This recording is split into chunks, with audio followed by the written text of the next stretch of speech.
नमस्कार दोस्तों। अक्टूबर 2025 में बंगाल की खाड़ी के ऊपर एक विशाल बल उत्पन्न हो रहा है। इस मौसम की सबसे भयंकर तूफानों में से एक चक्रवात मोन्था आने वाला है। चक्रवात मोन्था बंगाल की खाड़ी के दक्षिण पूर्व में बनने वाला एक चक्रवाती तंत्र है, जिसके भारत के पूर्वी तट पर दस्तक देने की उम्मीद है। ये तूफान आंध्र प्रदेश, ओडिशा और तमिलनाडु के कुछ हिस्सों के लिए चिंता का विषय है।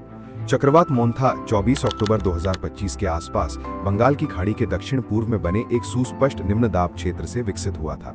यह तंत्र धीरे धीरे 26 अक्टूबर तक एक गहरे अवदाब में बदल गया और 28 डिग्री सेल्सियस से ऊपर गर्म समुद्री सतह के तापमान, कम ऊर्ध्वाधर पवन प्रक्षेपण और पर्याप्त नमी के प्रवाह जैसी अनुकूल परिस्थितियों में एक चक्रवाती तूफान में और मजबूत हो गया। आईएमडी के पूर्वानुमान बताते हैं कि तूफान की तीव्रता तट पर दस्तक देने से पहले गंभीर चक्रवाती तूफान की श्रेणी में पहुंच सकती है। विश्व मौसम विज्ञान संगठन WMO की क्षेत्रीय समिति द्वारा तैयार की गई चक्रवातों की सूची में थाईलैंड ने चक्रवात मोन्था नाम दिया था। थाई भाषा में इसका अर्थ होता है सुगंधित फूल या सुंदर फूल। क्षेत्र का प्रत्येक सदस्य देश भविष्य की प्रणालियों के लिए क्रमिक रूप से चक्रवातों के नाम सुझाता है। 27 अक्टूबर 2025 तक चक्रवात मोन्था बंगाल की खाड़ी के पश्चिम मध्य में आंध्र प्रदेश के काकीनाडा से लगभग 350 किलोमीटर दक्षिण पूर्व में स्थित है। ये लगभग 14 किलोमीटर प्रति घंटा की गति से उत्तर उत्तर पश्चिम दिशा में आगे बढ़ रहा है और 28 अक्टूबर की शाम तक काकीनाडा के निकट मछलीपट्टनम और कलिंगपट्टनम के बीच तट पर पहुंचने की उम्मीद है। इसका प्रभाव तमिलनाडु, ओडिशा और तटीय तेलंगाना तक फैला हुआ है, जिससे इन क्षेत्रों में व्यापक वर्षा और तेज हवाएं चल रही हैं।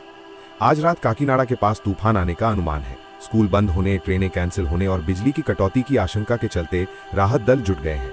राज्य सरकार जरूरी सामान जमा करके तैयारी कर रही है और मोन्था के मुश्किल रास्ते पर आने वालों के लिए सैकड़ों आश्रय स्थल तैयार कर रही है। लेकिन बचने का मतलब डरना नहीं है, बल्कि तैयार रहना है। सुरक्षा के लिए इन निर्देशों का पालन करें। स्थानीय अधिकारी सलाह दें तो तुरंत खाली कर दें। समुद्र या बाढ़ग्रस्त इलाकों में न जाएं। अपने उपकरण चार्ज करें, साफ पानी और सूखा खाना जमा करें। खिड़कियों से दूर रहें और सभी ढीली वस्तुओं को सुरक्षित रखें। जैसे जैसे रात होती है और मोन्था तूफान के आने की संभावना बढ़ती है, प्राथमिकताएं बदल जाती हैं। घर के अंदर रहें, संपर्क में रहें और सबसे जरूरी सतर्क रहें। चक्रवात मोन्था हमारी सहनशीलता की परीक्षा ले सकता है, लेकिन हम सब मिलकर इस तूफान का सामना कर सकते हैं। हर चक्रवात की छाया में मानवीय साहस और एकता की कहानी छिपी होती है। चक्रवात मोन्था 2025। सुरक्षित रहें, अपडेटेड रहें। लाइक, शेयर और सब्सक्राइब करें।